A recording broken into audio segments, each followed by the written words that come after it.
Good evening and welcome to the September 7th, 2021 regular meeting of the Gary Common Council. As is our custom, we will begin with a word of prayer by Councilman at Large Ron Brewer. Here we pray. Eternal God, we thank you for this day. We thank you for your blessing that you continue to bestow upon us, oh God. We ask that you will bless us inside this meeting, oh God, that you have allowed for us to be appointed and seated to carry out the business for the city of Gary.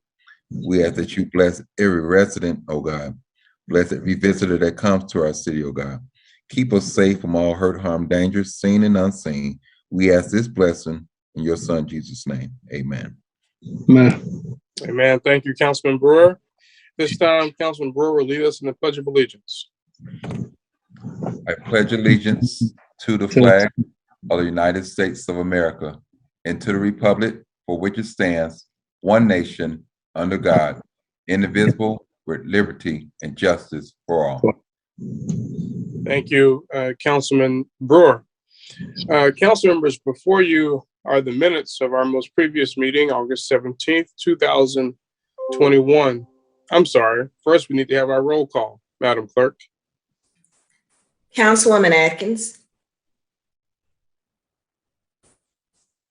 Councilwoman Atkins. Councilman Brewer. Here. Councilwoman Brown. Councilwoman Brown. Councilman Brown.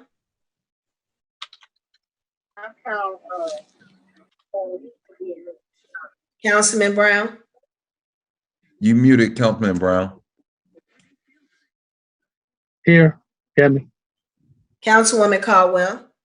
Here. Councilman Lay. Present. Councilman Weatherspoon. Councilman Weatherspoon. Councilman Williams. Here. President Godwin. Present. Mr. President, there are 6 present, 3 absent. With 6 members present, we have a quorum to conduct the business of the Gary Common Council. Council members, before you are the minutes of our most previous meeting, August 17th, 2021. Is there a motion to approve said minutes? So moved, Mr. President. It's been moved by Councilman Brewer. Is there a second? Second. Seconded by Councilman Lay and Councilwoman Barnes Caldwell. Any questions or discussion? Seeing and hearing none, roll call, Madam Clerk. Councilman Brewer. Yes. Councilman Brown. Yes. Councilwoman Caldwell. Yes. Councilman Lay. Yes. Councilman Williams. Yes. And President Godwin. Yes. Mr. President, the vote is 6 yes, 0 no's. Thank you, Madam Clerk. With 6 yeas and no. Recording in progress. No, hold on 1 second. This is,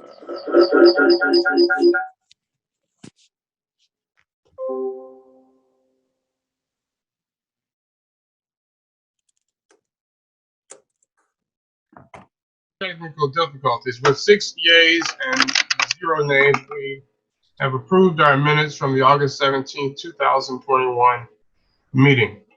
I want to make sure, I know Councilwoman Atkins was logging on. Is she in the attendee area? She's, I see her here. So Councilwoman Atkins, let's make sure we have her down as present. She's here. Madam Clerk, you have that? Okay. Did anyone else join us in the interim?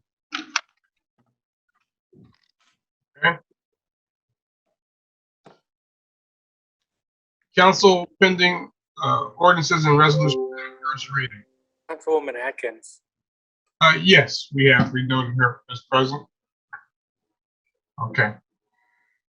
Are you muted, Madam Clerk? CPO 2021-64, an ordinance amending Title 15 entitled Land Usage, Chapter 123 entitled Zoning Code of the Code of Ordinances of the City of Gary, Indiana. Petitioner Monica Reeves, 1401 through 11 West 45th Avenue, Gary, Indiana. Property at 1401 through 11 West 45th Avenue, Gary, Indiana. Planning and Development. CPO 2021-65, an ordinance amending Title 15 entitled Land Usage, Chapter 123 entitled Zoning Code of the Code of Ordinances of the City of Gary, Indiana. Petitioner Brandy Muldrow, 600 East 17th Avenue, Gary, Indiana. Property at 600 East 17th Avenue, Gary, Indiana. Planning and Development. CPO 2021-66, an ordinance amending Title 15 entitled Land Usage, Chapter 123 entitled Zoning Code of the Code of Ordinances of the City of Gary, Indiana. Petitioner Tanya Hunter, 425 East 47th Place, Gary, Indiana. Property at 425 East 47th Place, Gary, Indiana. Planning and Development. CPO 2021-67, an ordinance amending Title 15 entitled Land Usage, Chapter 123 entitled Zoning Code of the Code of Ordinances of the City of Gary, Indiana. Petitioner Aisha Lawrence, 980 Hobart Street, Gary, Indiana. Property at 980 Hobart Street, Gary, Indiana. Planning and Development. CPO 2021-68, an ordinance appropriating monies for the purpose of defraying expenses of the Gary Chicago International Airport tax-based funds for the City of Gary, Indiana for the fiscal year beginning January the 1st, 2022, ending December 31st, 2022, including all outstanding claims and obligations and fixing a time and cent shall take effect. Sponsored by Mayor Jerome A. Prince, City of Gary, Malik Harper, City Controller. Finance. CPO 2021-69, an ordinance appropriating monies for the purpose of defraying expenses of the Gary Public Transportation Corporation of the City of Gary, Indiana, for the fiscal year beginning January the 1st, 2022, ending December 31st, 2022, including all outstanding claims and obligations and fixing a time and the same shall take effect. Sponsored by Mayor Jerome A. Prince, City of Gary, Malik Harper, City Controller. Finance. CPO 2021-70, an ordinance appropriating monies for the purpose of defraying expenses of the Gary Public Library of the City of Gary, Indiana for the fiscal year beginning January the 1st, 2022, ending December 31st, 2022, including all outstanding claims and obligations and fixing a time when the same shall take effect. Sponsored by Mayor Jerome A. Prince, City of Gary, Malik Harper, City Controller. Finance. CPO 2021-71, an ordinance appropriating monies for the purpose of defraying expenses of the Special Redevelopment General Tax Base Fund of the City of Gary, Indiana for the fiscal year beginning January the 1st, 2022 and ending December 31st, 2022, including all outstanding claims and obligations and fixing a time when the same shall take effect. Sponsored by Mayor Jerome A. Prince, City of Gary, Malik Harper, City Controller. Finance. CPO 2021-72, an ordinance for the City of Gary, Lake County, Indiana, approving an American Rescue Plan Act, ARPA, spending plan. Sponsored by Mayor Jerome A. Prince, City of Gary, Malik Harper, City Controller. Ways and Means. CPO 2021-73, an ordinance approving salaries for the employees of the City of Gary's General Parks, Kuwait MVH, pension, and fire tax base funds for the calendar year 2022. Sponsored by Mayor Jerome A. Prince, City of Gary, Malik Harper, City Controller. Is Councilwoman Brown present? There. Has she joined us? She will be shortly. She just walked in. We're getting her set up. All right, thank you. Finance. CPO 2021-74, an ordinance appropriating monies for the purpose of defraying expenses of the General Parks and Kuwait CCI, CCD, MVH, LRS, fire pension and police pension tax base funds of the City of Gary, Indiana for the fiscal year beginning January the 1st, 2022 and ended December 31st, 2022, including all outstanding claims and obligations and fixing a time and the same shall take effect. sponsored by Mayor Jerome A. Prince, City of Gary, Billy Harper, City Controller. Ways and Means.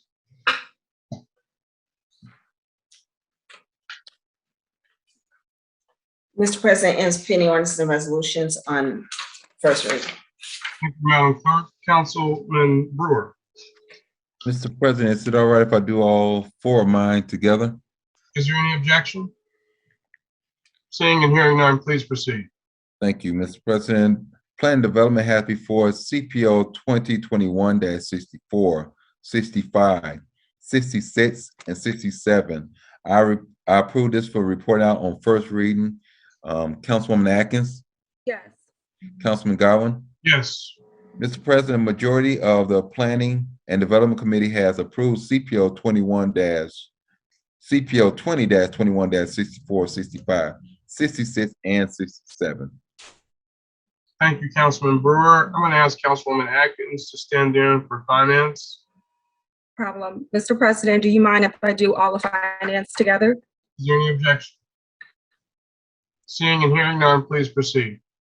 Mr. President, the Finance Committee has it before the following CPO numbers: CPO 2021-68, CPO 2021-69, CPO 2021-70, CPO 2021-71, CPO 2021-73. For the record, I approve these ordinances for reporting out to the council. Councilwoman Linda Barnes Caldwell, Yes. Councilwoman Brown, You're muted.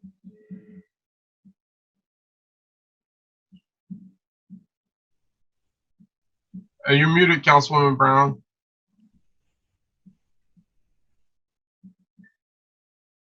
Okay. I'm here. Yes, Brett, did you say yes to the, acceptance to the Finance Committee. this is for 68, 69, 70, 71, and 73 we assigned to finance. Which ones are what? So Councilwoman Atkins stood in your place for 2021-68, 69, 70, 71, and 73. So she just did the Finance Committee vote for you all to receive those ordinances. Okay, so which one, do I have any or not? You do, but Atkins, she did the initial call She for you. has them all, that's fine. No, this is finance, but she called them out for you. Okay, thank you. All right. So, do you say yes? Mm-hmm. Okay, thank you. Okay, Mr. President, the majority of the Finance Committee have approved said ordinances for reporting out to the council. Thank you. Councilwoman Atkins for Ways and Means. Mr. President, once again, do you mind if I do the two assigned to Ways and Means together? Any objection? Seeing and hearing none, please proceed. Mr. President, the Ways and Means Committee has before it the following CPO numbers: CPO 2021-72 and CPO 2021-74. For the record, I approve these ordinances for reporting out to the council. Councilman Mike Brown, Yes. Councilwoman Mary Brown. Yes. That's right. I believe Councilwoman Caldwell is on. I might be looking at the wrong one. I apologize. So it's Councilwoman Caldwell and Councilman Mike Brown. Okay, I apologize for that. So let me poll the committee members again. So Councilwoman Barnes Caldwell, Yes. Councilman Mike Brown. Yes. Mr. President, the majority of the Ways and Means Committee has approved said ordinance numbers for reporting out to the council. Councilman Atkins, Councilman Brewer. Mr. President, Planning and Development is reporting out CPO 2021-64, 65, 66, and 67. Thank you, Councilwoman Atkins, or Councilwoman Atkins, you want to do finance? Finance, Yes. CPO 2021-68. Mr. President, Finance Committee would like to report out CPO 2021-68, 69, That's correct. 70, and 71. And 73, Pardon? and also 73. And 72. I'm 73. sorry. Okay. All right. Councilwoman Atkins. Mr. President, the Ways and Means Committee would like to report out CPO 2021-72 and CPO 2021-73. 74. I'm sorry, 74. No problem. Thank you all. I did just want to note that I put 74 operations in Ways and Means to link up with the projects and other things that we anticipate with the American Rescue Plan Act dollars, some of which will be going back to the general fund. So I think it'll be good to have those collaboratively happening as we proceed through the fall. This time we will have our specials and select. Any members for special and select? Mr. President, Councilman Brewer. I'd like to say, I was happy to hear the good news of the 15-year-old Davion Blakes that was located and found safe. That was very good news inside the city of Gary. Thank everyone that attended the cleanup meeting that we had last week. There's a citywide cleanup that's being put on by the mayor, September 17th and 18th. They're encouraging everyone to be involved, especially our district council people. If you have information, if you need more information, you call 881-1300. If you need supplies for this cleanup, you can call 219-588-1481. That's 219-588-14. I'm sorry, 219-588-4481. If you need supplies, we encouraging all churches, businesses, just all residents to get involved in the cleanup. We know with the weather going to change eventually, and as the leaves start coming off the tree, you're going to start seeing a lot more debris that you probably normally see in the city, because those things are being hidden right now. So I'm happy to see that we're trying to get ahead of that inside the city of Gary. Last thing is paving. Well, not the last thing, but paving has started inside the city. And I know I brought up in our planning commission meeting about on Taft Street.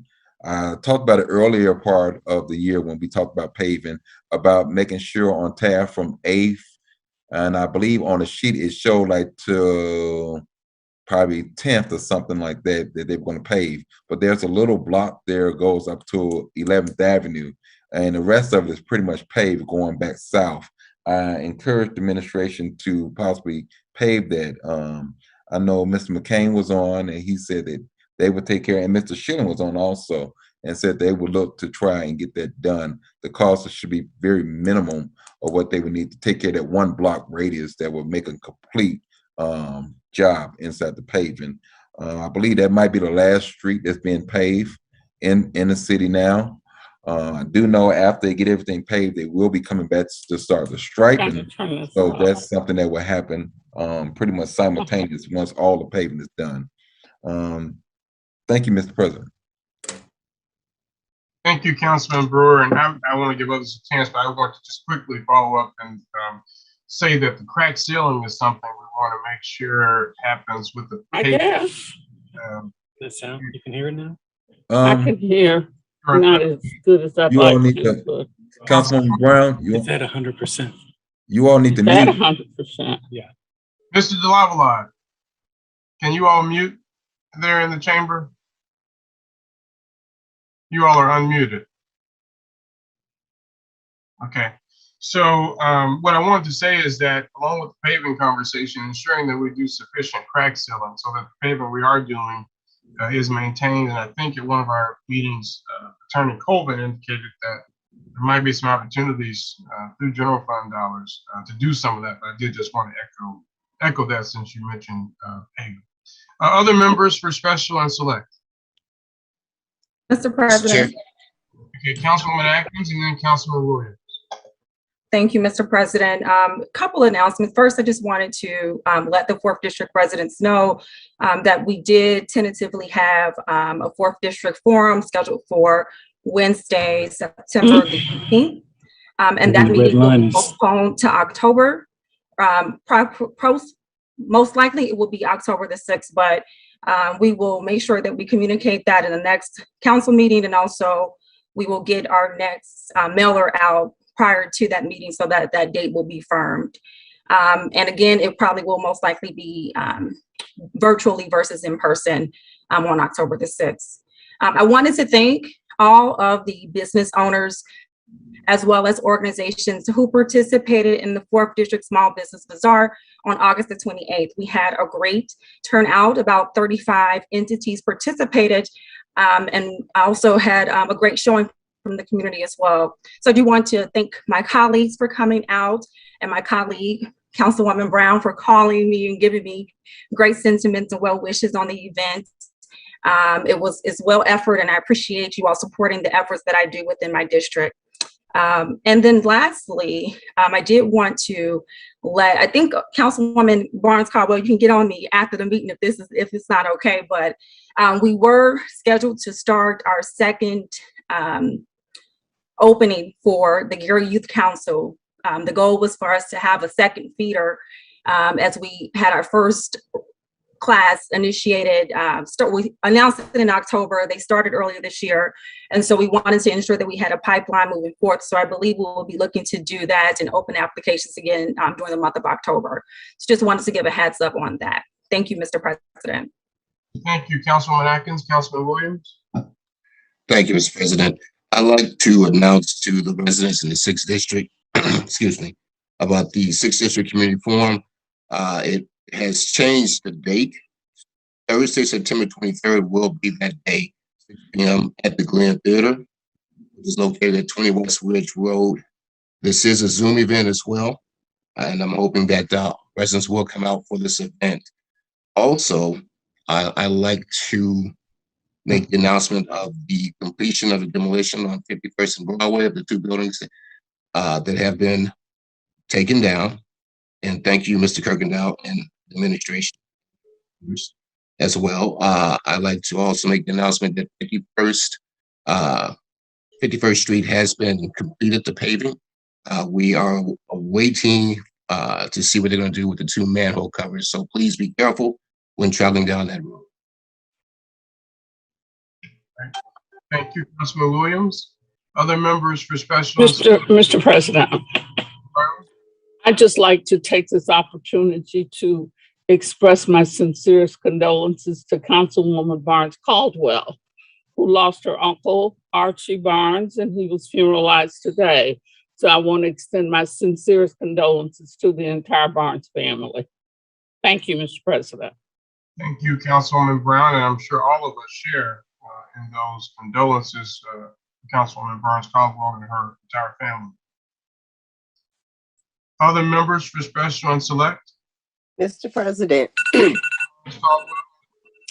I have a couple of announcements. Thank you, Councilwoman Brown. The 5th District has 2 community forums for the month of September. The first one is scheduled for Thursday, September the 9th at 5:30 via Zoom. And our special guest will be LaRon Jones, and he's from the Goodwill Industries. So he'll come on and explain what Goodwill does and all the different avenues that they have for residents. The next meeting will be Monday, September the 27th at 5:30 via Zoom. And our special guest will be John Patalis, the auditor of Lake County. So he will be sharing valuable information that all of the residents of Lake County needs to know. And I have one other.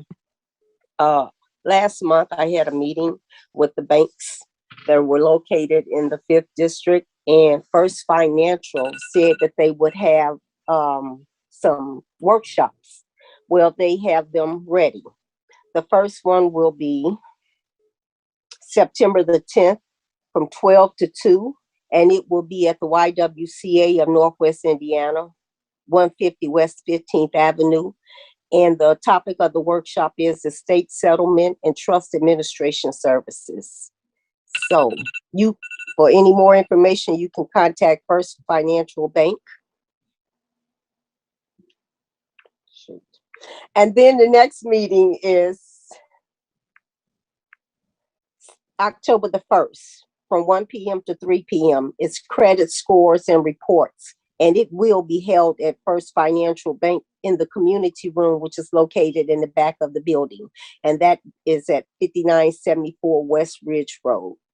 And that's in Gary, in the Menards Plaza. If you need any more information on these, you can contact the council office at 219-881-1315. Thank you. Thank you, Councilman Barnes Caldwell. You got a lot of good stuff going on, so I think that's really good to see for the community. Other members for special and select? Mr. President, Councilwoman Atkins? I know I already spoke, but I wanted to make sure that we stated this. So the council took initiative to engage the community as it relates to input for the ARPA funds. And we took, we did the Ways and Means meeting, I don't know, back in June or whatever, and gave that great overview. And we also incorporated two, and I would say three, because you can always call the Gary Common Council office to give input as well, ways for the public to provide input. One was the survey on our website, and the other one was submitting an email to the email address that we designated for that, which was arpainput@gary.gov. We also had community members, one specifically Emmett Mosley, who came on the council meeting as well as wrote Facebook comments stating that he wanted to submit input. We have not had one person within our community to fill out the survey or to submit an email. And so the plan was for that survey to be taken down off our website at the end of August. However, since we have not had a great response, it is still up. And so I would like to encourage the community to please give your input. The survey is easy to follow. It's only 4 questions. And so that is a way for you to, for one, become informed and also make sure that your voice is heard. Again, it's on the Gary Common Council website. Our website is garycommoncouncil.org, not .gov, it's .org. And then you can also utilize that email address if you just want to put some commentary in there related to our ARPA funds that we will read. And that email address, again, is ARPA, A-R-P-A, input, I-N-P-U-T, @gary.gov. Thank you, Mr. President. Thank you, Councilwoman Atkins. And I can certainly share it on some of the neighborhood pages on Facebook that I'm aware of. It's just a link. You can press the link and go straight through. Is that correct? So that will be— That's correct. Perfect. That'll be a user-friendly way for many people just to press and play, if you will, the link. So we'll make sure we circulate that. Thank you. Councilman Brewer? I'm sorry, I do have a couple other things, and I also want to continue to send my condolences out to Councilwoman Caldwell and the loss of her family member. Also, since the last time, we have lost some more residents of this city here. Send my condolences out to the Reeves family, Mr. Eric Reeves. Also want to send condolences out to Bill K's family. Bill K, you all know he used to come down to the council meeting on the regular, pretty much is a great historian, knows a lot of information. So he definitely will be missed. He was just funeralized this past Saturday. And please forgive me, I had a family emergency. I was supposed to be there for that funeral to come in. Bill have a very close relationship. But I do send my condolences out to that family. Also, there will be a public safety meeting September 14th at 6 p.m. via Zoom. So I'm asking all council members to be there for the public safety meeting. Just, I believe this weekend, I would say, or weekend up until probably today, I found out that we had a break-in inside of one of our city facilities where we store equipment and things of that nature. I believe some vehicles was taken, a couple lawnmowers, a trailer. You know, these things are very much shouldn't be tolerated. It doesn't seem like it possibly was inside job, I would say. But I'm willing to put some dollars behind to capture whoever that was, because especially if you are still an employee and you had enough nerve to take that equipment that we need so much in this city here. I know the trucks have been recovered, but there's other equipment that has not been recovered. So I'm asking anyone that has information on the disappearing or the theft of the vehicles, the equipment, to call the Gary Police Department and report that individual or that individuals that have done it. I'm willing to put the first $200 up to someone to start talking about this, because we cannot continue to run a city where people think it's acceptable just to take when they feel like it and think they can get away with it. I think we need to send a strong statement about this, that we're not going to deal with this. If we're talking about we're going to reimagine Gary and do things different, we're going to have to start somewhere. And when people feel like they can just take things and nothing happens, that's a serious problem. But I think something needs to happen with this. I think the person or the persons that have taken this stuff need to know that we are serious about capturing them. And you shouldn't sit around with coworkers or know someone that have come in and just basically took something where you use these products to do a good job inside the city. These was brand new trucks, I believe, that was stolen, and that I'm happy to see that the trucks was recovered. But there's other equipment that was not recovered. So for the persons or the person that have taken this equipment, I ask that you return it. And the ones that know who has taken it, I ask that you turn them in. Thank you, Mr. President. Thank you, Councilman Brewer. Other members for special and select? Councilman Lay, you're muted.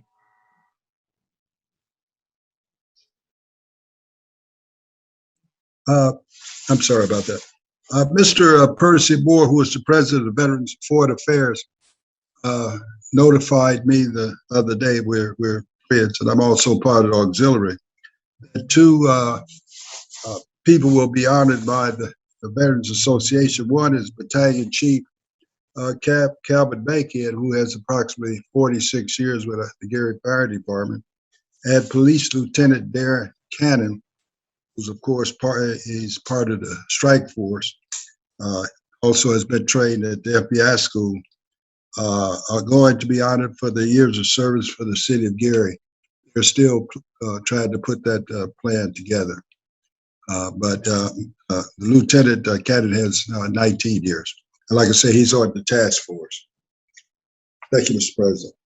Thank you, Councilman Lay. And I echo that sentiment for both Mr. Bankhead and Mr. Cannon. So two great men in our community. Other members for special and select? Well, let me just add that the first district will have our next community meeting focused on infrastructure and development. It will be on September 16th, 2021 at 6:30 p.m. via Zoom. We sent out a mailer. I think like 800 letters went out over the weekend to a variety of residences in the first district, which has the information along with other updates for what's happening in local government. But this particular meeting will deal with the city engineer, our demolition director, Mr. Cedric Tuckendahl, as well as Mr. A.J. Bittner from redevelopment, focusing on the plans or the possibilities for specifically Aetna, Wirt, and Nobel schools, looking at the variety of infrastructure projects that are taking place, especially the double tracking on US 12 and 20, as well as the continued work on Lake Street. We'll also be dealing with the issue of road closures. And so we know that's been a challenge, and that's part of the cost of progress. But we certainly understand the need for better and more consistent communication to residents. I do thank Attorney McCain as president of the Board of Public Works for getting that information out to the community, because I know it's frustrating sometimes trying to find our way out when there are trains also involved in blocking certain intersections. So looking forward to that meeting on September 16th. Also, I have asked that I talked to Attorney Colvin about this. I've not spoken to the controller yet, but what I'd like to do as we approach the budget season, given that we've just assigned these issues on these ordinances on first reading, is that for our first committee meeting, and I'd like to replicate it during the council meeting, is to have a broad strokes overview of our budget, an executive summary. We have so many different funds, where dollars come into and out of. And I think it's very important for all of us, and certainly for the public, to know, what do these different funds do? How do they function? What are the rules associated with them?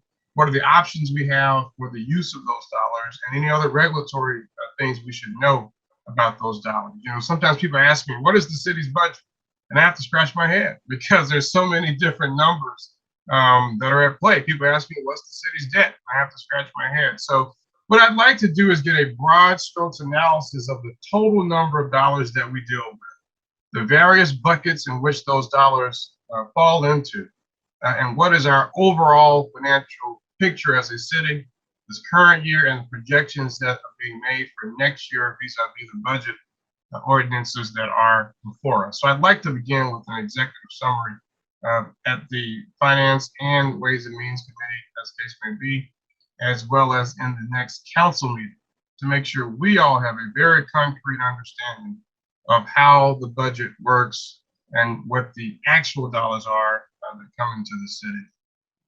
I also want to send condolences to Councilwoman Barnes Caldwell's family, as well as to Mr. Eric Reeves, a resident of the 1st District, who most previously served in a whole lot of functions within the city of Gary, president of Gary Development Commission, and so many other offices, but a friend who played a vital role in establishing the Miller Beach Arts and Creative District in 2012. He basically set the vision for it, helped to secure the Gardner Center, which is still used for arts and creative activities. And so he was a force, not without controversy. He and I certainly had many off-the-record conversations where we were able to express our various opinions over these past 19 months, but he will certainly be missed. We thank him for his contributions to the city. Lastly, Dr. Francina Kennard, a powerful educator in our city, passed a little over a week ago. Her funeral was on last Friday. I was able to attend at First AME Church. She was such a trailblazer, and I want to put together a resolution acknowledging her efforts. Graduated from Roosevelt High School in 1952.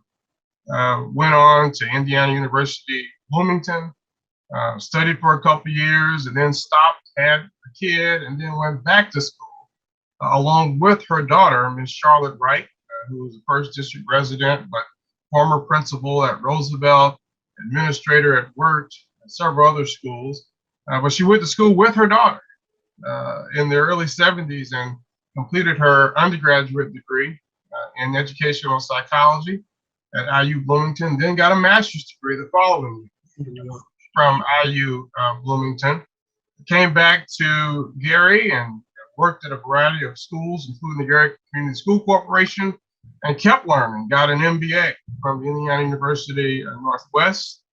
And then a few years later, went back to school and got a PhD in educational psychology with a focus on statistics from Purdue University in Lafayette, West Lafayette. So just an incredible woman who taught at Indiana University Northwest and several other institutions, but in many ways a trailblazer, as I stated at her funeral services, for accomplishing all of this at a time when it was not a welcoming environment for Black people, and certainly not Black women in higher education, but then to come back to her community in such a big way. I had lunch with Dr. Vernon Smith on Friday. He told me that he hired her to teach statistics in the education program at IUN, and he has not, since her retirement, been able to find anyone to match her credentials and her presence in the classroom. So wanted to definitely raise up the life legacy of Dr. Francina Kennard, and our condolences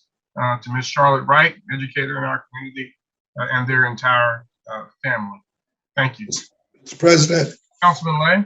I didn't realize she had passed. I knew her quite well, both Ms. Wright. In fact, they were with the Gary Community School Corporation when I was at that first elected school board.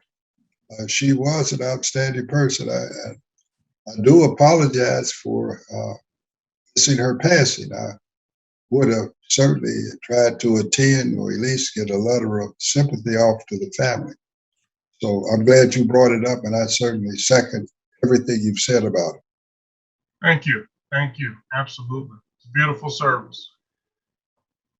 All right. Any other members for special and select? Chair, Councilman Williams? please forgive me. I was looking over some things. The 6th District will be hosting a Fall Fest October 25th at the Glen Theater. We will have music, food, and we will be showing some movies for anyone who wants to. And those movies will be focused from last year's African American Film Festival that had to be done online.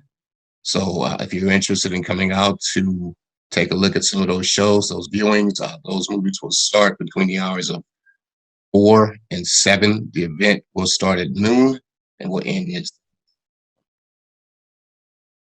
Thank you, Councilman Williams and Councilwoman Brown. Mr. President, Yes. I too would like to extend my condolences to Francina, Dr. Kennard. She was my sorority sister. Her daughter and her granddaughter were both there. They were all my sorority sisters. And I was at what we call our Omega service for our sorors. And I was there. And you're absolutely right. Dr. Kennard was an outstanding woman. And I'm sorry, I neglected to mention that she had passed. Yep, absolutely. Thank you, Councilwoman Brown and Councilman Williams. And I also forgot September 18th from noon to 8 p.m. Reimagine Gary is sponsoring the Fest in the First Gary. Many of you may recall that for a lot of years, the First District Precinct Organization would have this event. It did not happen in 2020 and may not have happened in 2019. But in any event, it will happen this year. On Saturday, September 18th, from noon to 8 p.m., there will be live music up and down Lake Street, as well as food and vendors. And so everyone is invited to come out and to support, but especially make sure you support the shops and vendors on Lake Street. So that will be a great time. Any other members for special and select? All right. Seeing and hearing none. Well, what we can say is we have a lot of activities going on, which is a great thing. Council pending ordinances and resolutions on third and/or final reading. CPO 2020-80, an ordinance of the Common Council of the City of Gary, providing for a hearing of public comment on the transfer sale of certain properties formerly owned by the GUEA, sponsored by AJ Bentner Redevelopment Department. Mr. President, I move to defer this to October 19th, 2021 at our regular 6 o'clock meeting for public hearing. Second. Been moved by Councilman Brewer and seconded by Councilwoman Barnes Caldwell. Any questions, discussion? Seeing and hearing none, roll call, Madam Clerk. Councilwoman Atkins, Yes. Councilman Brewer, Yes. Councilwoman Brown,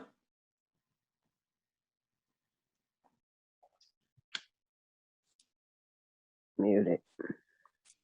Yes. Councilman Brown, Yes. Councilwoman Caldwell, Yes. Councilman Lay, Yes, Councilman Williams, Yes. and President Godwin. Yes. Mr. President, the vote is 8-0. Thank you, Madam Clerk. With a vote of 8-0, CPO 2020-80 is deferred to the October 19th, 2021 regular meeting of Gary Common Council, 6 o'clock p.m. CPO 2021-57, an ordinance establishing a budget in Fund 877 LDA, sponsored by Mayor Jerome A. Prince, City of Gary, Malik Harper, City Controller. Thank you. Mr. Councilwoman President. Atkins. I move for passage on CPO 2021-57. Second. Second. Been moved by Councilwoman Atkins and seconded by Councilwoman Brown and Councilwoman Barnes Caldwell. will have the overview at this time. Mr. Harper. Yes, so thank you, Mr. President. This ordinance appropriates local development agreement casino funds to make the shortfall payment to the RDA for the Westlake Rail project. The funds are automatically taken on June 30th each year and on June 30th, 2021 and 2020. There was a shortfall due to the closures of the casino. This ordinance appropriates funds to make a payment for each year. Thank you. Any questions for Mr. Harper? I have not, Mr. President. How much money are you appropriating? I'm sorry. The amount of $650K. For each year or total? This is for each year. Was it $1.3 million then, right? Yes, I believe so. How much money is in that fund, you know, right now? For this fund, right now, we are still looking at the information. We want to make sure we have an accurate amount. I believe I emailed council members this afternoon, well, late this afternoon. Again, that's my fault. I didn't look at emails late this afternoon. Did you tell us what in the email? What I did was I mentioned that, 1 second here, that we are, myself and Sender and Company, we are reviewing the information, and we need more time to pull this information together. We're working on completing the backlog for this item. But you do have 1.3 million in the fund, right? Yes. Know that much. Mm-hmm. Okay, thank you. Thank you, Councilman Lay. Other members have questions? All right, seeing and hearing none, roll call, Madam Clerk. Councilwoman Atkins, Yes. Councilman Brewer, Yes. Councilwoman Brown, Yes. Councilman Brown, Yes. Councilwoman Caldwell, Yes. Councilman Lay, Yes, Councilman Williams, Yes. and President Godwin. Yes. Mr. President, the vote is 8-0. With a vote of 8-0, CPO 2021-57 passes and is so ordered. CPO 2021-58, an ordinance authorizing a temporary interfund loan between City of Gary funds, sponsored by Mayor Jerome Prince, City of Gary, Malik Harper, City Controller. Councilwoman Brown. Mr. President, I move for passage on third and final reading of CPO 2021-58. Second. By Councilwoman Brown and seconded by Councilwoman Barnes Caldwell. We'll have the overview at this time, Mr. Hart. Yes, this ordinance authorizes an interfund loan to both the police and fire pension funds in the amount of 1.5 million each from the general fund. The 3 million from the general fund came from the tax anticipation warrant dollars. The funds will be paid back from the state reimbursement of the pension funds. Thank you. Any questions from council members? Mr. President, Councilman Lay? Mr. Harper, so the public will understand, how much is, when is it going to be paid back? So I understand too. The tax anticipation warrants are paid back usually in December of the last part of the year, December. So you expect December of this year, that the $3 million to be paid back? Yes. Or reimbursed, I should say. Okay, thank you. And I guess that also is a similar type of reimbursement to the ordinance we passed earlier this year related to the retirement increase. I think part of that is that we initially pay the funds and then we get a reimbursement back from the state government. Yes. Gotcha. Okay, so it's kind of a similar method. Other questions from council members? Okay. Seeing and hearing none, roll call, Madam Clerk. Councilwoman Atkins, Yes. Councilman Brewer, Yes. Councilwoman Brown, Yes. Councilman Brown, Yes. Councilwoman Caldwell, Yes. Councilman Lay, Yes. Councilman Williams, Yes. and President Godwin. Yes. Mr. President, vote is 8-0. With a vote of 8-0, CPO 2021-58 passes and is so ordered. CPO 2021-59, an ordinance approving subsidies for the general fund during calendar year 2021, sponsored by Mayor Jerome A. Prince, City of Gary, Malik Harper, City Controller.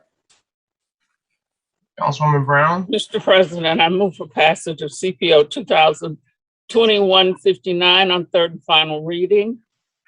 Second. it's been moved by Councilwoman Brown and seconded by Councilwoman Burns Caldwell. We'll have the overview at this time. Mr. Harper. This ordinance was amended, and Ms. Colvin sent over the amended version, I believe sometime this morning. I wanted to know if you all have that.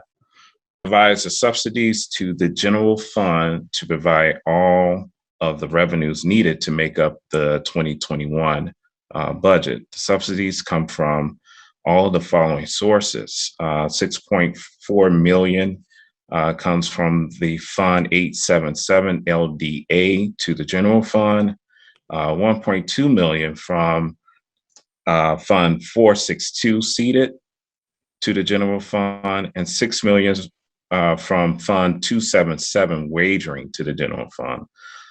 Total subsidy amount is 13.6 million. I will re-forward Arlene's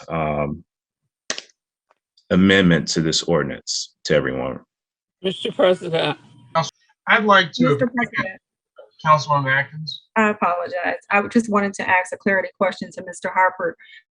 So, Mr. Harper, we received an amendment on the 28th of August. So was there an additional amendment to this ordinance that was submitted? We didn't receive any emails from Ms. Colvin today, though. No, okay. So was there an amendment to the amendment? That Yes, Okay. yes. Okay. Well, I think it might be best that if there's no urgency, that we wait until our September 21st meeting. And there's no need, I think, well, I don't know, is there a need to go back to committee? I'm not sure what the changes are, but maybe that's the best thing, is to take it back to the Finance Committee to discuss the Yes, there were dollar amount changes. Okay. So we're in the middle of a motion, so if you don't mind, Councilman Brewer. I just want to ask one question, and if we go back to committee, that'd be perfect too, if you can't answer tonight. So you say it's a total of $13.6 million that we're subsidizing here? Yes. So is this an annual shortage that the city is suffering here? No, this ordinance is basically to a subsidy to make up the 2021 budget. And I guess the question is, where does that subsidy come from? And why do we need the subsidy? This is basically to handle all of the expenses that we have for this particular, for our particular budgets. So are we projecting essentially a shortfall of that amount for the balance of the year? I'll have to get a little bit more information for you on that. Okay. Mr. President, maybe I could help. It's not projected as shortfall. There was a shortfall in terms of what was appropriated in the budget. Right. This seems to be a standard, can only be a suggestion, is that somehow these amendments come earlier than the day of the council meeting. I'm not sure why they come that late in time.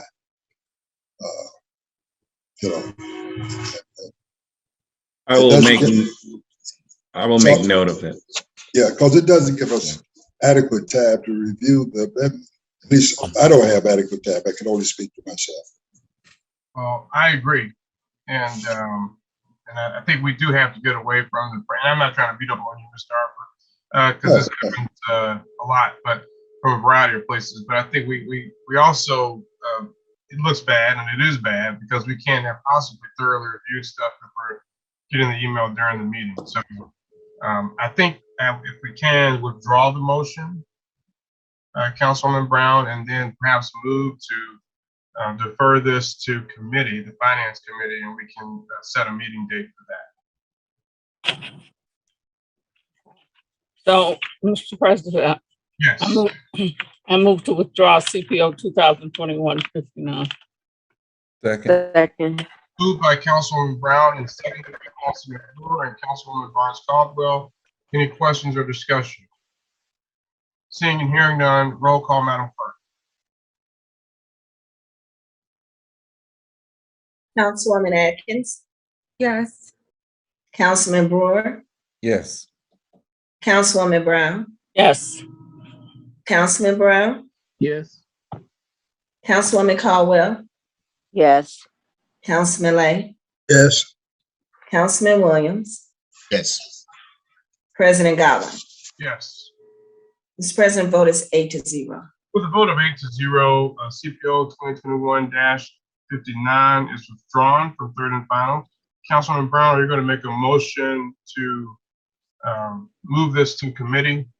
Mr. President, I move that CPO 2021-59 be moved to the next Finance Committee meeting. And I'm not sure what date that's going to be at this point. I know that on the 14th, we have the public safety, which is probably going to take up a lot of time. Right. So we may want to strive to have a set of meetings on the 15th of August, or maybe September. I'm sorry, of September. I'm not sure what everybody's schedule is. I know I have somewhere to be in Indianapolis on that evening of the 15th. I can't be there, but I don't have to be there. But both other folks who can be there, that's fine. It's been moved by Councilwoman Brown and seconded by Councilwoman Barnes Caldwell. Now, I just want to note, we also have, about 5 Finance Committee ordinances and 2 Ways and Means Committee ordinances I suppose are also going to be scheduled next week. So it's going to be a long evening. Mm-hmm. So if are people available on Thursday? I'd like to be there on Thursday, the 16th, to do, I guess, all of these. And of course, what you say?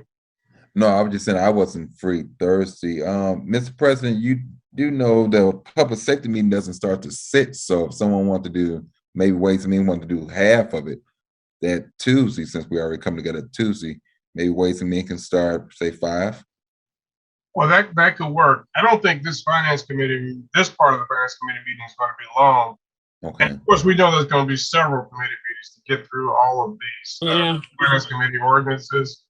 So it might be that we just try to stack it on Tuesday, since we already have that date set.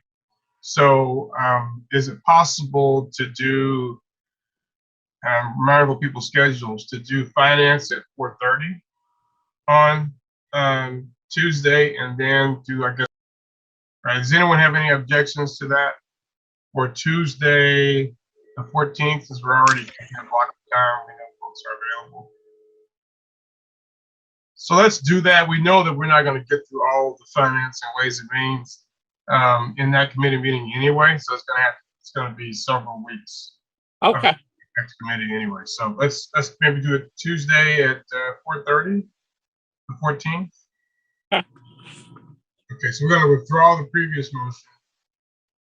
My motion is that I withdraw my motion, and that we have a Finance Committee meeting on September the 14th at 4 o'clock or 4:30? 4:30. 4:30. Second. It's been moved by Councilwoman Brown, seconded by Councilman Lay. Any questions or discussion? Seeing and hearing none, roll call, Madam Clerk. Councilwoman Atkins, Yes. Councilman Brewer, Yes. Councilwoman Brown, Yes. Councilman Brown, Yes. Councilwoman Caldwell, Yes. Councilman Lay, Yes. Councilman Williams, Yes. and President Godwin. Yes. Mr. President, the vote is 8-0. With a vote of 8-0, CPO 2021-59 is moved to the Finance Committee with a meeting on Tuesday, September 14th at 4:30 p.m. via Zoom. CPO 2021-60, an ordinance approving a transfer of funds from Fund 872, Will Excise Surtax, to Fund 484, Community Crossings Grant, and establishing appropriations. Sponsored by Mayor Jerome A. Prince, City of Gary, Malik Harper, City Controller. Councilwoman Atkins. Mr. President, I move for passage of CPO 2021-60 on third and final. Second. Been moved by What does Council. that mean? The backlog work is basically making sure the accounts are recorded properly. So, the accounts were recorded properly in the Yes, past? So like reconciliation effort from what was done in the past? Yes, so I want to, Okay. what we're doing internally is reconciling a lot of the accounts to make sure our numbers are accurate. 30 seconds to do that.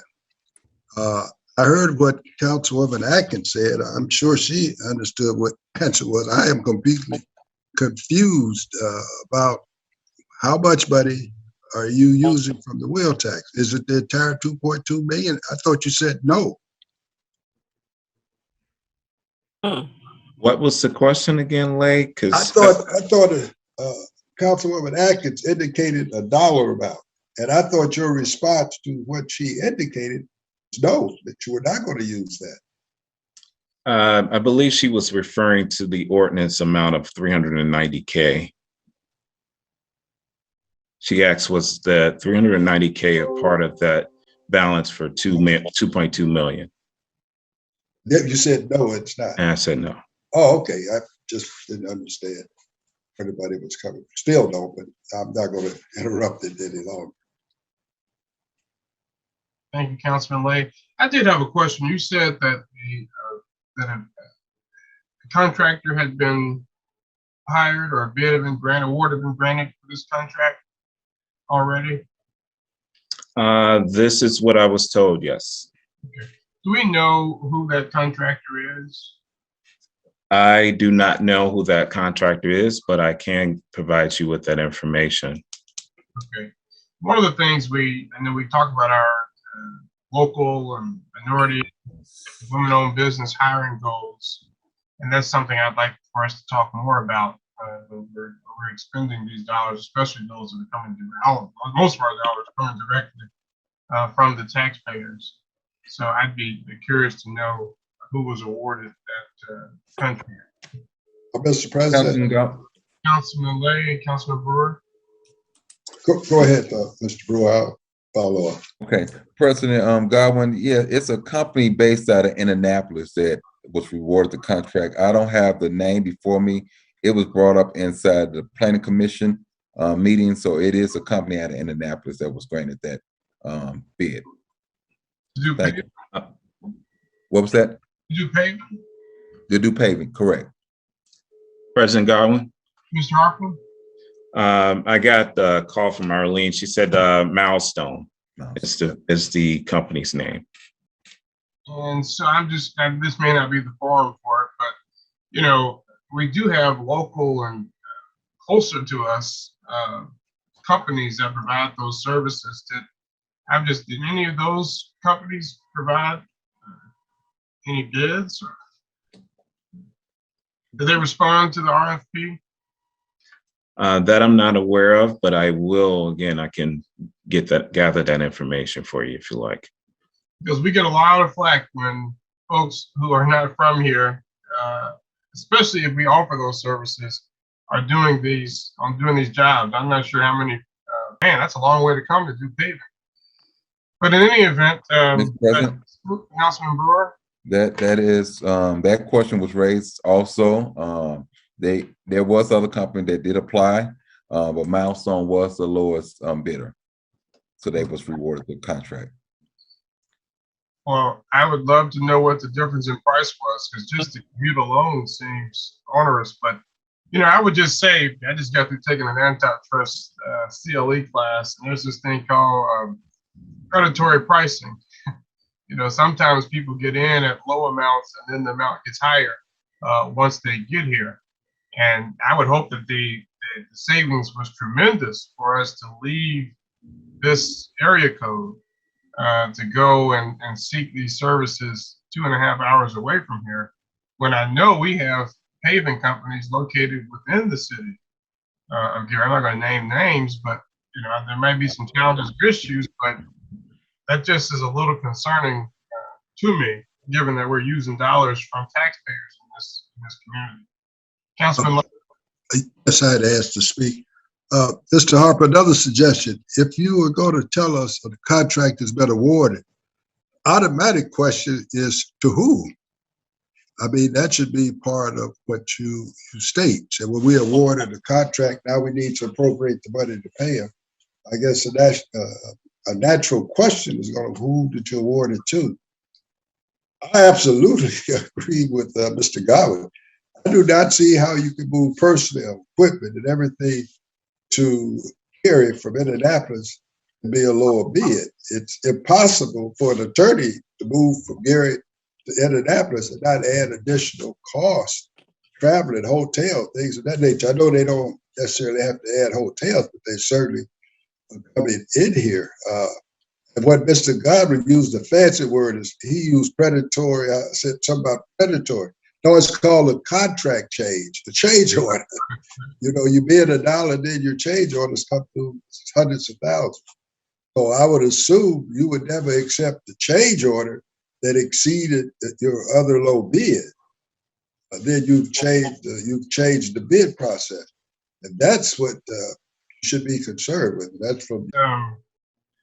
And I guess the question is, why do we award the bid prior to having the funds to pay for it?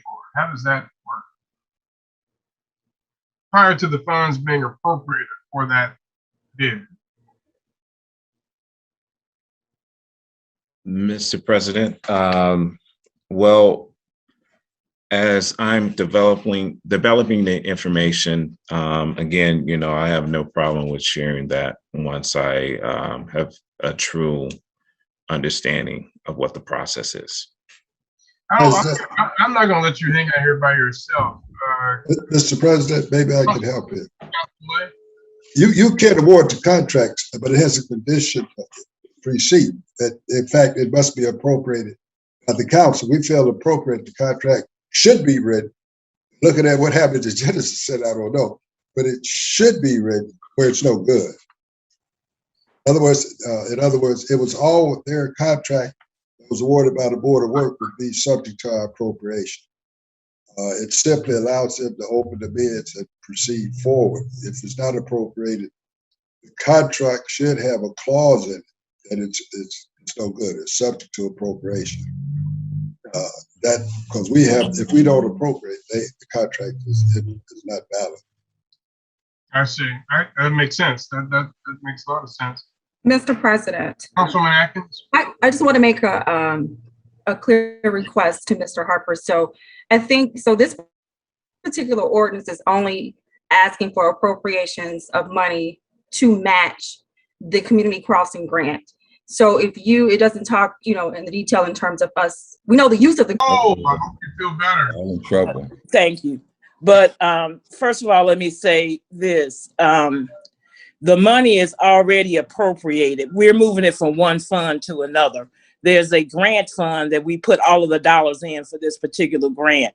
That's all it is. If we wanted to pay it directly from the wheel tax, we could, but that's not how the program is set up. So we're just moving it from one fund to another. So it's already appropriated. The information with regard to the bids, I believe either Walsh and Kelly or Reeve Riley did bid. I would just have to get that information for you. But there was more than one bidder, and the Milestone was the lowest bidder. And so, if I might, thank you. Then there was another question you asked. I can't remember what it was now. does this have to be in this particular grant fund in order for the matching grant to work? So is what we're doing essential to the contract moving forward with Milestone? What we're doing is making this comply with grant requirements. In other words, you're supposed to set up a fund in which you put your dollars. So Right. we're just moving. When is that? The work is time to be completed in October. So we were trying to do it before we actually had to make payment. So we can then proceed at the next council meeting with this. Yes, you could. Okay. Mr. President, Councilman Lay, in sight of what she has indicated, I'm going to vote for it. I mean, required that I vote tonight in order for it to move forward. However, I want to have the data in front of me, right, that I can share with people to show whether the bid, because here's the deal, right? I had this conversation with the school corporation the other week about local, same issue. You know, I don't know if someone was double the price or 10 or 15% more, that's one thing. If they're double or, that's another. So from my standpoint, if we're gonna hire locally, I'm willing to pay slightly more because of the local benefit to companies that pay property taxes and hire people who live here. It's worth that. But if it's dramatically more, that's different. But I can't say that because I have no evidence, right, to support that. So if it's not required, I know it is required that the grant dollars be moved. So I'm not trying to use my bully pulpit to hold up progress in paving, but I am trying to use my bully pulpit to ensure that local vendors are given due priority. And if in fact they are higher, I want to be able to tell them, I see your bid, it's a public document and you're not competitive. And so if this becomes a trend, then I think that's going to be interesting to have a company so far away doing work that has traditionally been done by locals. Competition is good. I don't have a problem with competition, but I know we have a big issue around local. that's right. Yes, it is. I'll send it to you. I want to see the bids themselves with details of what the work. You can send in. You can say somebody said it was $1 million, somebody else said 800,000, but what's the scope of work, right? I mean, so there's a lot of facts that go into a bid beyond the total dollar amount. Someone might be doing a certain amount of inches of paving, someone might be doing slightly less. So I'd like to see the bids themselves with the whole scope of work, not just the summary, because you can't compare raw numbers if you don't know what's behind those numbers, what work is included in those numbers. So I'm gonna make a few calls, and just from my own information, I'm not saying I don't trust the Public Works Department or anybody. I know the flack I get around this issue, and so I think this is our opportunity to be leaders on local hiring and to know what we're talking about before we vote for it. I don't, this is one of those issues where I'm particularly passionate about it. And if it hadn't been a company in Annapolis, I probably wouldn't have had this long conversation. That just seems to depart from our protocol. But if one company acquired another, then that might be part of it too. I'd like for us to wait if it's not urgent that we do it tonight if we don't have the information before us. Mr. President, I just want to ask one question. Can anyone confirm that Milestone did buy Walsh & Kelly? So that would basically leave us with one other company that does paving around here that we have used. So can anyone even confirm that? We can find out. Okay. All right. So, Mr. President, here's my only concern about what you're doing now. Will this now become a precedent for that procedure to be used on other bids where the council itself would be going into the details of bids? Purchased a local paving company. Right. So look on it. My thing on all this is we need our streets paved. I respect where you're coming from. I'm all for local employment. But at the same time, people are always complaining about the services not being done. And I don't want to over-govern. I want to have some trust in the way we do things. I have to agree with Attorney Lay, Councilman Lay. I would support this because in my opinion, I don't see anything with this issue that requires a whole lot more study. The Public Works are constantly sending us emails for us to look at the minutes from their meetings. And I believe that this is just the right thing to do. So Whatever you decide, that's up to you, but I'm supporting it. Thank you, Mr. President. Thank you. Attorney Coleman, when will the work begin? Mr. President? Just 1 second. Attorney Coleman, when will the work begin? Yes, sir. The work has started, sir. So the work is already going on. So what we're doing is not going to hold up paving. No. We're just confirming that what I believe is an important issue around local hiring. So if paving is already going on, and I've taken time to get all the facts of the matter.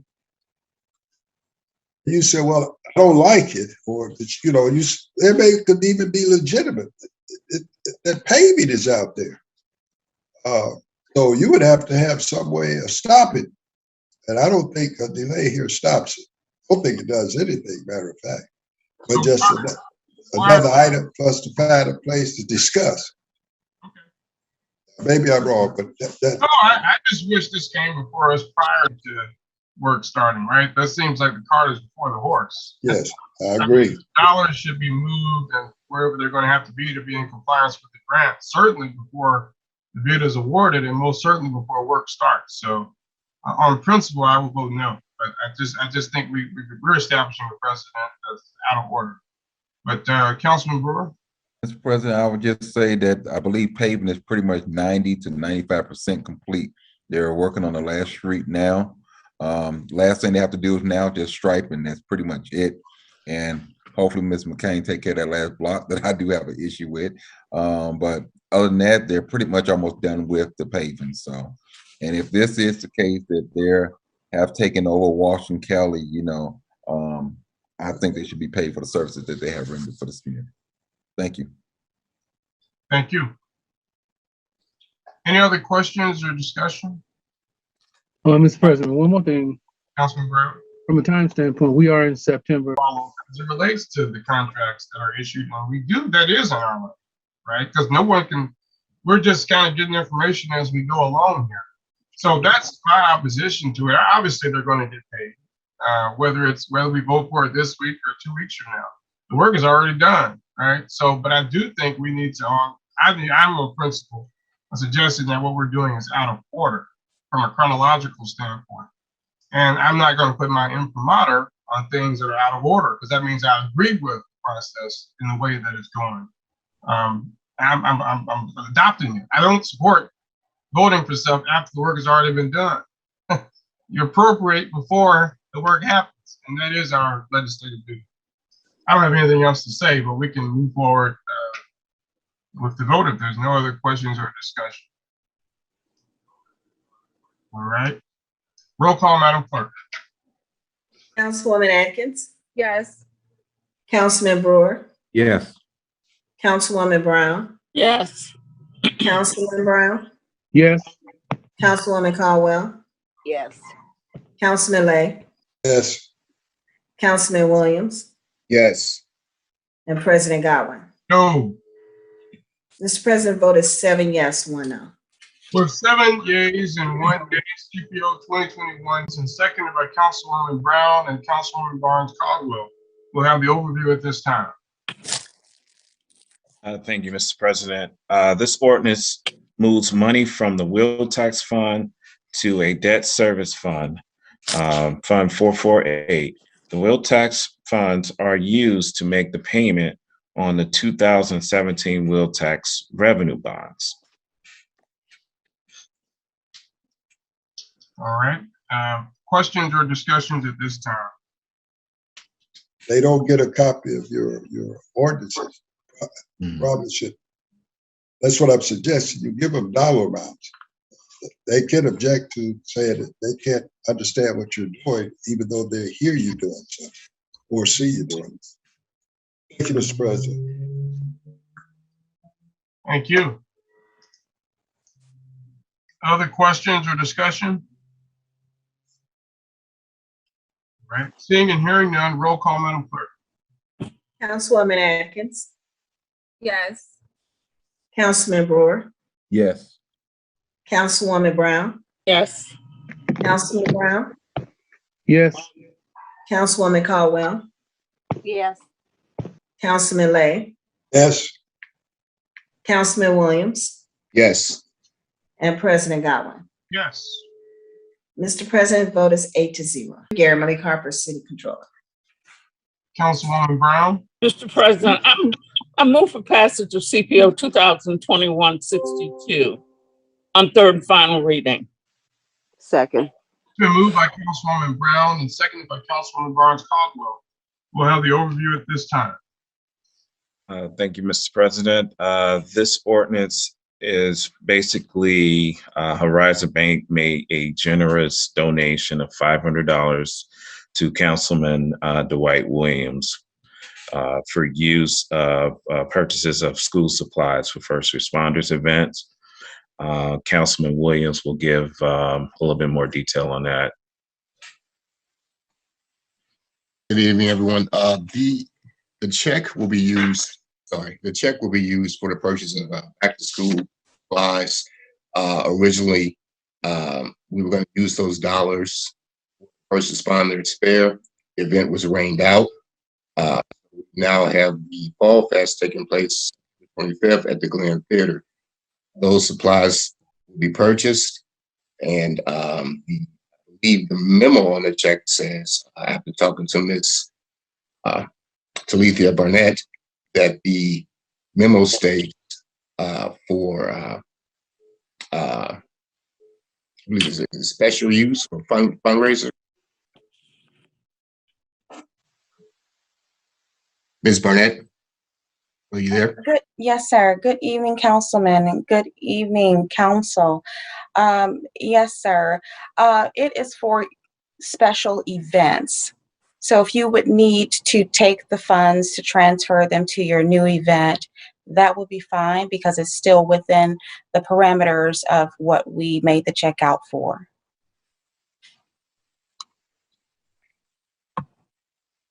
Okay. Is there anyone else would like to make? I guess State of the City address somewhere around, I think the 15th of September, that certainly is a special event. I'm sure each councilman, Attorney Ty seems to have a lot of special events going on inside of this 4th district. What Mr. Williams has said that you provided this $500 for him to buy supplies to give on at an event that was canceled. Now, are you still saying that Mr. Williams has complete jurisdiction over how to spend these supplies, or you said no, something else is done with it? As I understand, there was a letter attached to the check, which makes sense, that was separated in the council's office from your $500 check. Now, I have not seen that letter. I want to say I was advised by Mrs. Chapman, who I see, which is our office manager, who I see is raising her hand. But can Mr. Williams now? Councilman Lay, we will be using a purchase order for these supplies. No. We got to get this. This has been bad. I'm 100% on what you want to do. I'm not talking about you. So we're saying, Mr. Godwin and the council sort of agreed to do this by ordinance, okay, which is a very sophisticated way of doing it. We haven't been doing it that way that often in the past. I agree, the ordinance gives us paper trails and everything. There should be an attached document to the check, very specifically how we can use the money. What she just... I have been in contact with the council and let them know that I would be interested in talking with them and what we can do to help them out in each of their districts. We not only want to help beautify each district with a donation for special events or cleaning up, we also want to be there to help walk you through when it comes to building businesses and communities. So this is just the start of what we are here to do with Horizon Bank when it comes to supporting Gary, Indiana and its citizens and making the city better here in Gary. Now the check, Councilman Lay, it is for special events, and Councilman Dwight or the city of Gary, they can take those funds for that special event and use it in the capacity necessary that they feel would make that event successful. So whether that's, signage or what have you, it's up to the person who heads that event. We don't put any restrictions on how they can spend it, but it is for special events. Mr. President, in light of what you just said, I don't have no problem letting Mr. White handle this. In the future, I think that he should be very specific. I'm sure Mr. Brewer was not called and offered money, or he by now had something to do. So again, I think my point is being missed. I certainly appreciate what the bank is doing. I think it's a good idea. I just simply was trying to ensure that in the future, it's a lot clearer as to what the money is used for. And some of the things we've been doing verbally, really clear. She was doing fine until she said Mr. Williams or the city of Gary. So I will assume that the city of Gary is not going to be here.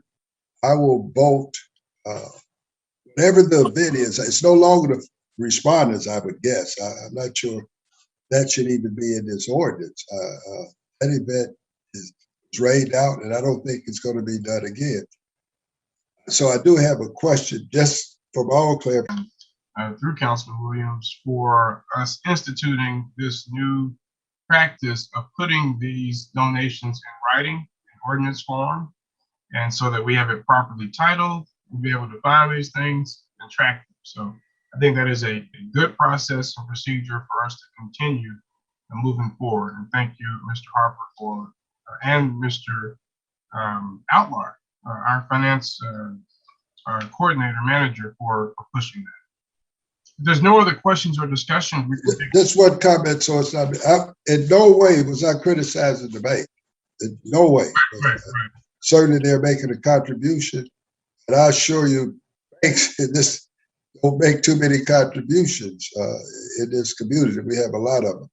But I was just simply trying to work out what this ordinance needs to look like. I have no problem with what she's done. I think it's commendable, and what she said is commendable. So every comment I made, if it was mistaken or that it had nothing to do with what Horizon Bank is doing, or Miss Mary, if I'm pronouncing the name correctly. Yes. Thank you. Yes, sir. Thank you. Thank you. There's no other questions or discussion. Roll call, Madam Clerk. Councilwoman Atkins, Yes. Councilman Brewer, Yes.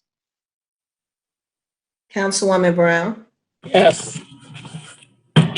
Councilman Brown, Yes. Councilwoman Caldwell, Yes.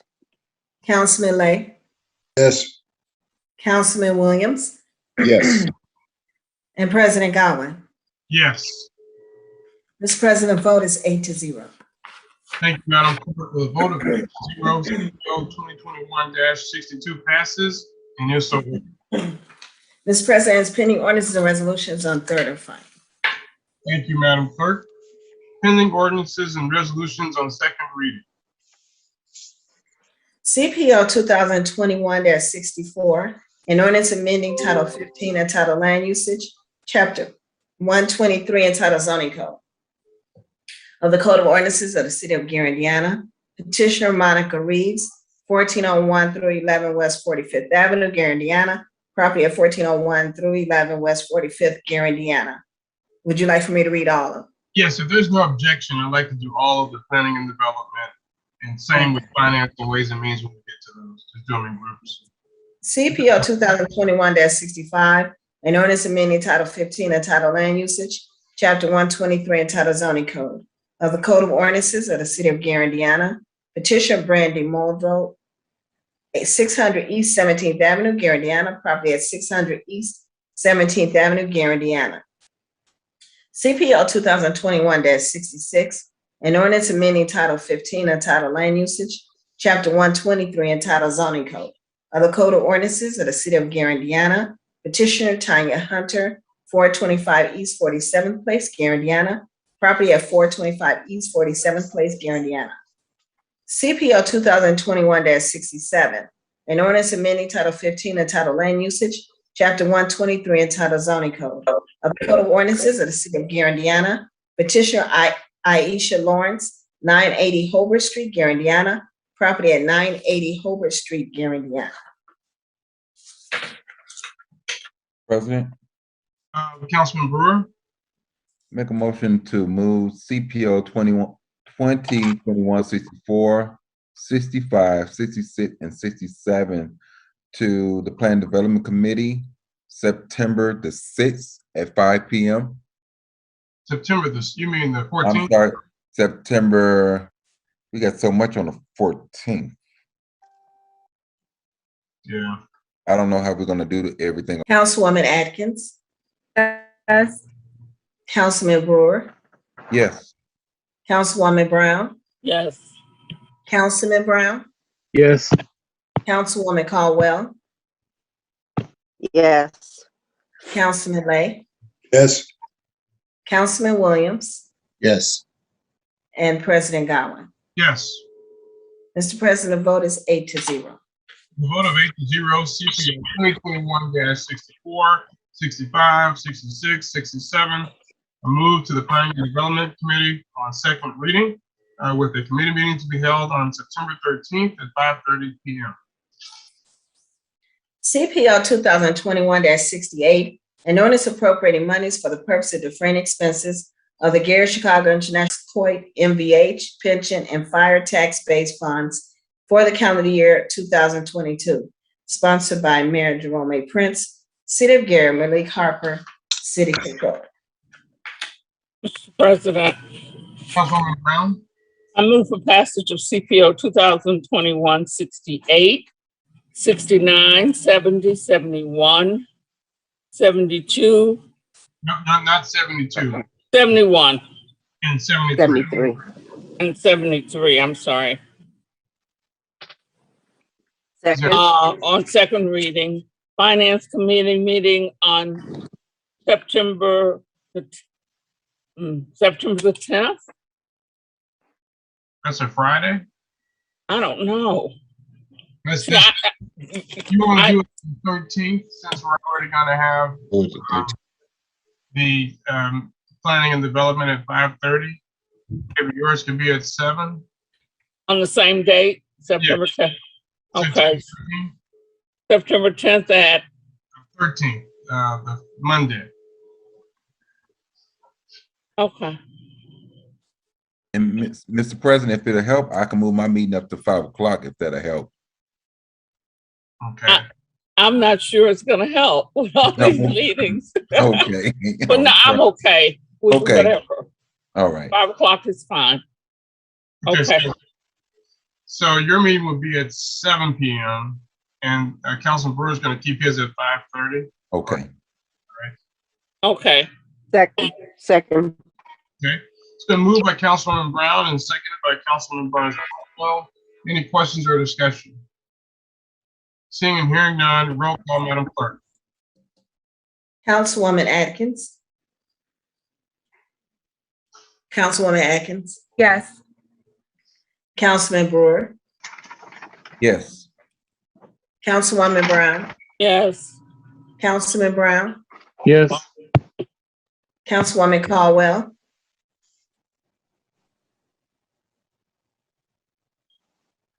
Yes. Councilwoman Caldwell.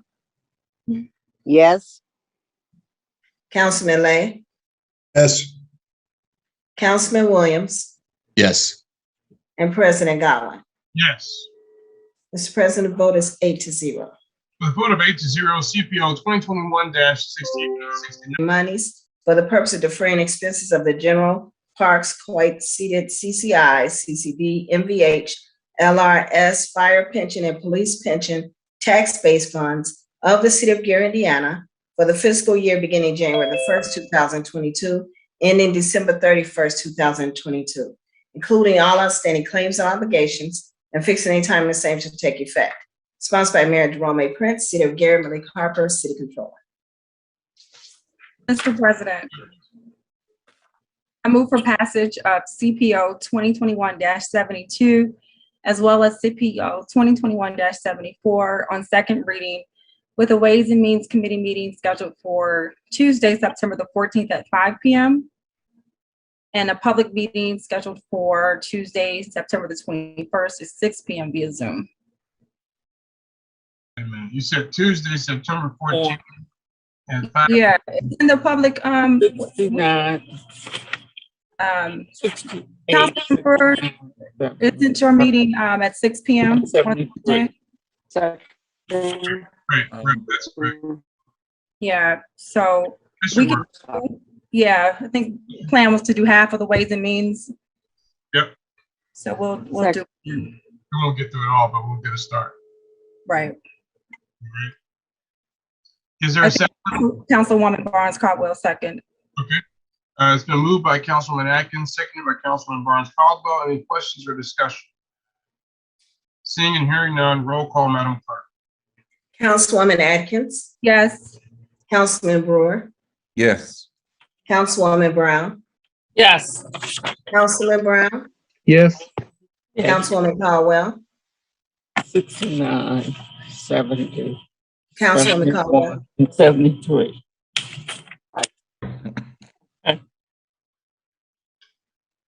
Councilwoman Caldwell, Yes. Councilman Lay, Yes. Councilman Williams, Yes. and President Godwin. Yes. Mr. President, the vote is 8-0. With a vote of 8-0, CPO 2021-72 and 74 pass on second reading with a Ways and Means Committee meeting to be held on Tuesday, September 14th at 5:00 p.m. Mr. President, ends pending ordinances and resolutions on second reading. Thank you.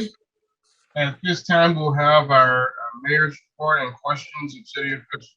Attorney McCain. Good evening, Mr. President, members of the council. I don't have a long report to make today on behalf of the mayor. I would just like to remind the citizens that on September 15th, next Wednesday, 1 week from tomorrow, the mayor will be giving his second State of the City address at 12:30 p.m. at the Railcat Stadium.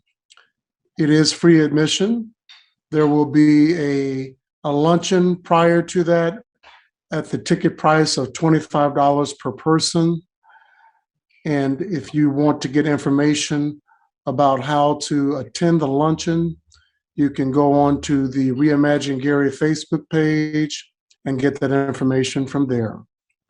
You also would need to RSVP by this Friday, September 10th, in order to make sure that all the arrangements can be made in a timely fashion. Also, this coming Friday and Saturday, as Councilman Brewer announced in his special and select, the city will have a citywide cleanup effort. The mayor has encouraged all of city employees to participate in the cleanup effort in the assigned districts or to Eric Reeves' family. Eric was more than a colleague and a friend. We were in the trenches together, and we're still in disbelief that we look at an empty chair now where he used to sit. I also would like to express my condolences to the family of Dr. Francina Kennard. I graduated from high school with her granddaughter, Shay King. I've been knowing the family for over 40 years. She was an iconic presence in our upbringing. She was always there supporting Shay and her classmates on their academic endeavors, whether it be a play or a Zeno's Ball or something like that. You can always count on seeing her face and hearing words of encouragement from her. So I joined the city of Gary in mourning her loss, but we're very thankful for her many years of contribution. That concludes the mayor's report, Mr. President. Thank you. Any questions for Attorney McCain or any other city officials? Mr. President, Lee? in light of Indiana Code 36-4-5-3, the mayor's responsibility, is there anything else? What is the city or executive branch position on the council itself? Has that decision been made? Oh, yes, sir. The council has been invited, and the council will be our guests, of course, at the luncheon, and also have front row seats to the address. Thank you. I would just add that in the future, it would be helpful, I think, if this were coordinated with the council, given the statute that Councilman Lee raises. In terms of the date and time, I mean, nobody asked me or anybody else whether we were even available. I would suppose members of the administration were polled to see if they were available. This is a statutory activity, right, to present to the council, really. The public is obviously invited, and that's wonderful, but this is something that's really for the council. And I don't think any council member was asked whether he or she was even available to attend. I know I wasn't. So I would just ask in the future that we kind of coordinate those efforts to ensure that everyone is available. Mr. President? Yes, sir. In response to that, I emailed you as the president back in April of 2021 to announce the date. And I'll check back over my emails, but I don't think I received a response that day wasn't good for the president or any member of the council. I will take your comment to heart, and the mayor's office will do a better job of coordinating. But we did make this announcement some 5 months ago. Well, I will double check. I don't recall the email, and I don't know whether others received the email. It was only directed to you, Mr. President. Okay. All right. So I'll double check, but I think 5 months is a long time. But as we get closer, I think the time and location and all of that, we just want to be coordinated with that kind of activity. And the last year we asked about it, and they kept changing, and it ended up being a midnight video. But in any event, I will make every effort to be there. Excuse me, Mr. President. Thank you, Councilman Brown. I have a question about the cleanup on the 17th. Is there a designated place and time? Because generally in the past, we usually start at the Genesis Center and work our way out and coordinate it that way for this cleanup starting on the 17th and 18th. Or is it just, I saw where there was some information about making phone calls, but I was concerned about from a standpoint of organization, because the way it was done before, people would go to different locations and clean up, like Emerson School or things like that. So is there a specific place different people can go? How can it be assigned? I know the county surveyor came and helped out. So I'm just trying to find out from a standpoint, when we do this on the 17th and 18th, how are we going to start and how are the assignments going to go? Especially when you talk about the 17th with the city employees. And is it a personal day that they'll be charged, or are they working and it's included? I mean, how does that go? Thank you, Mr. President. Once you sign up for the cleanup day, you'll be given an assignment as to where to show up to do that. And the same thing will go for the employees. We're going to spread out the employees throughout the city, so they may not have received their assignments yet as well. But we encourage everyone to either call 881-1300 to sign up, or you can do so online. There's also an email address that is dedicated to the cleanup efforts and for signing up as well.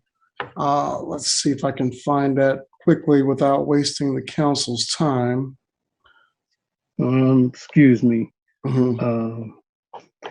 So like the radio stations, they usually announce this. So what I'm trying to find out is for a person who may not have all those accessibilities, but may want to come and help as well, volunteer their time, like a location.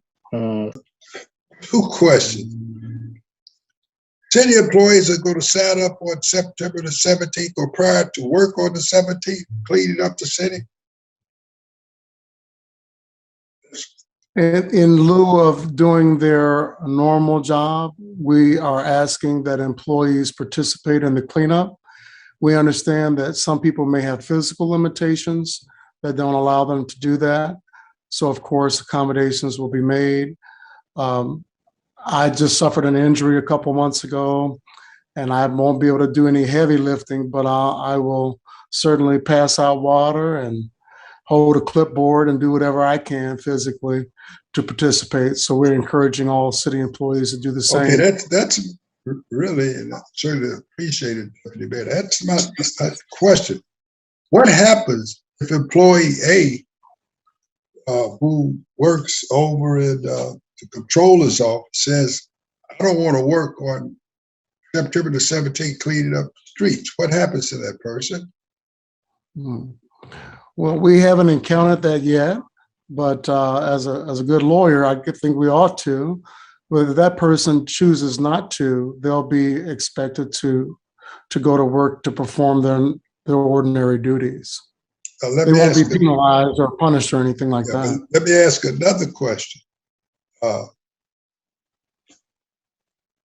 That could be considered post payrolling now, as I read the statute. In other words, you've decided to use them in some capacity other than what the taxpayers are paying them to do. And I appreciate what you're doing. I would check that. I would be very careful about moving employees from their regular jobs. When somebody wanted to go down there and pay taxes or do something, you know, because they're not charged, they're not hired to do that. They're working outside of what they were hired from. But another question that I've been asked more than once is from, contrary to popular opinion, I have several friends that are policemen and firemen. And they're constantly asking, because stuff had floated to them in rumors and other ways, when will this covert money be made available in one of those pots? When can they expect that money to be distributed to them? We don't have a definitive answer to that yet, Councilman Lay. We've been working with council leadership about presenting a plan to cover premium payments for essential workers. We have our city controller as well as our financial consultant working on a couple of different scenarios that we will present to the council for consideration. I'm sure that I believe the one ordinance that was considered tonight and passed on second reading and assigned to the Ways and Means Committee, we'll be discussing that at length. So I encourage the police and fire and essential workers to attend that meeting and let their voices be heard there. But we are in the process now. It's currently one of the pieces of legislation that's before the council. But the exact date of when that money will be made available, that's outside of my control. And I cannot predict a date.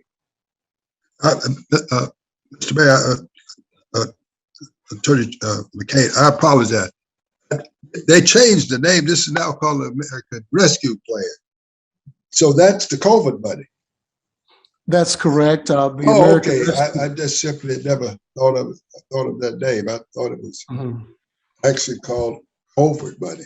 But well, last year it was called CARES Act, and this year the more expansive rescue package is called ARPA, or American Rescue Plan Act. Yes, sir. Yeah, that's what I was asking about. That's what they tend to ask me as if I'm going to pay them. Of course, I've indicated I can't do that. for several reasons. Primarily, I don't have the money, but anyway, that's the one they have an interest in. So that's good. Mr. President, if I can just address one more issue that Councilman Lay raised, and that we have reviewed this process through the law department to make sure that we were on solid ground legally. And we've also had conversations with each of our unions, and they are aware of what's being asked of them. And we have not identified any legal issues up to this point as to the efficacy or the propriety of our proposal. Right, and I will say that Councilman Act, so I'd like to get that done before we get too heavy into the budget season. So there's definitely more to come on that. That'd be for November, wouldn't it, Mr. President? I would hope so. That's my goal. I thought it was going to come in pieces. It's coming all at one time. So what we're doing now is just some broad allocations, right? So saying X $million for premium pay, X $million for revenue loss that's back to the general fund and so forth, and X number for the balance for projects to be defined. But I believe, and there's some back and forth on this, we have to pass it all in one ordinance. I've heard different schools of thought on this, that we can't say only pass premium pay and then come back and pass something else. I know I heard two different opinions about whether we could do it that way, but I know a total plan has to be established, which would be comprehensive in nature, and that's kind of what's in progress. Please correct me if I'm wrong. Mr. President, your description is correct. I might add that we can develop a plan, and if there is some further amendments to that, we can always amend the plan to reflect what the council and the administration have agreed upon. Absolutely. Mr. Harper, like you're about to say something too. No, I was not, but thanks. You know, you've been on the hot seat tonight, so. I'm not sure. So you can't do in these 4 pots. You said you can't do a pot at a time. Actually, you can, because I know that other local cities have done pieces at a time already. So you actually can. That's what I thought, that you could do pot A, pot B, pot C, pot D. You could do it. I don't see why the government would restrict that. Well, I think the question is, you have to adopt a plan that is comprehensive in nature. Now you can change and add to that plan, and I suppose appropriate the dollars off of that plan. But I think we do have to have a plan, and then you would appropriate from there.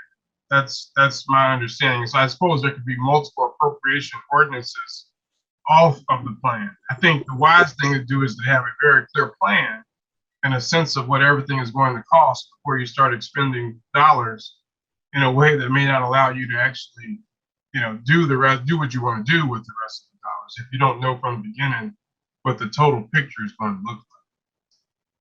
If that makes any sense. Well, it's not just, I'm just a person of low faith. I thought it would be a lot easier and I'm glad the two sides, or the legislative, executive branch, along with its leadership, who I understand is you from the council, and of course, Councilwoman Ty Hackett. I think it's great that you now are talking. I just simply thought that y'all were going to, I hate to use the word piecemeal it, that you were going to do something. You would make some distributions, maybe you'll call it premium pay now, start out first responders or whatever. That would be done. And I guess maybe I should ask you, Mr. McCabe, if everything went fine, when would fire and police, that's the ones that are constantly asking me. I'm around them all the time. Could they anticipate? And that, I guess you also, Scott, what could they anticipate $1 of whatever the plan is? They got money in their head. I told a couple of them I would ask that specific question. Where would they get any dollars? So I don't want to be a prophet, but I think that my goal is for us to have all of this, the $41.5 million, see a full plan that we all come to public agreement on, vote on that plan, and then begin to send out the dollars accordingly. Now, I have no problem if it's found that we can, once that plan is established, if we can choose to have several different appropriation ordinances that tie back to that plan and do it, premium pay first. I don't think that's a problem, as long as we're within the regulations, and they are seemingly large and ever evolving in a lot of ways. I'm not sure if other cities have actually expended dollars. I've heard of cities, I know the Michigan City Council voted a few weeks ago by resolution to make sure there was rental assistance in whatever plan was developed, right? So it wasn't actually dollars going out, but it was more of a philosophical statement about how they wanted some of the dollars to be used. So I know that our advisor is working with multiple municipalities, so I don't think we're doing anything different than what's happening in some of those other municipalities for whom he works. Is that right, Attorney McCain? Yes, sir, that's correct. All right. So let's have a very robust conversation at our committee meeting about this sort of initial allocation. And then we're going to take it from there. I'm hopeful that in the next 2 weeks, we'll have a project-based discussion for how we're going to do projects. And it's very important that the numbers be accurate with that, because you don't want to over-anticipate projects and not have sufficient dollars to do them once we find out the actual cost of those projects. So my goal is to have this done by October, but of course that takes all of us, working together, coming to consensus and being able to vote on it and move forward with it. I've been very clear that I know that the same conversations you have, I have, with police and fire especially, and we know that and we're not trying to necessarily use this, as a way to pay our police and fire, but I think all of us are mindful that Lake County is looking to hire 25 new officers. I know some of our officers have already left to go to Hammond and Hobart in the last couple of weeks. In large part of that is the pay issue, which is why I know that's something that we do have to attend to very quickly. So those are my thoughts on that. Any other questions or discussions for Attorney McCain or other members of the administration who are on? Okay. Well, if there's nothing else, thank you. Look forward to the State of the City address next week, as well as our variety of committee meetings. I did announce on our radio show last Friday that we're going to be looking to do some additional dates to respond to the public, given all of the things that we have going on with the American Rescue Plan Act dollars, as well as the budget. And so we're going to be looking to do the first and third Friday of every month, so September, October, and November. So that would give us more opportunities to have, discussion of what it is we're working on and have an engagement with the public in a less formal environment in a committee or council. If there's no other discussion or agenda items, President Godwin. Councilman Williams. I'm sorry about that. Deputy Mayor or either Rachel Caesar, I spent this weekend going down Broadway talking to several merchants about adopting the blocks in front of their storefronts to help us with the citywide cleanup. I need some flyers. Who can I go to get the flyers? We'll get some to you. Are these flyers for the citywide cleanup as well? Yes. Okay. Yeah, I will send you an exemplar. tonight? And do you need, if you need those to be duplicated, we can try to take care of that for you as well, if you need a number of them. All I right, do. Thank you. I will do. happy to help. All right. Well, thank you. If there's nothing else, is there a motion to adjourn? So move, Mr. President. And adjourn. Have a great evening. You too. Thank you.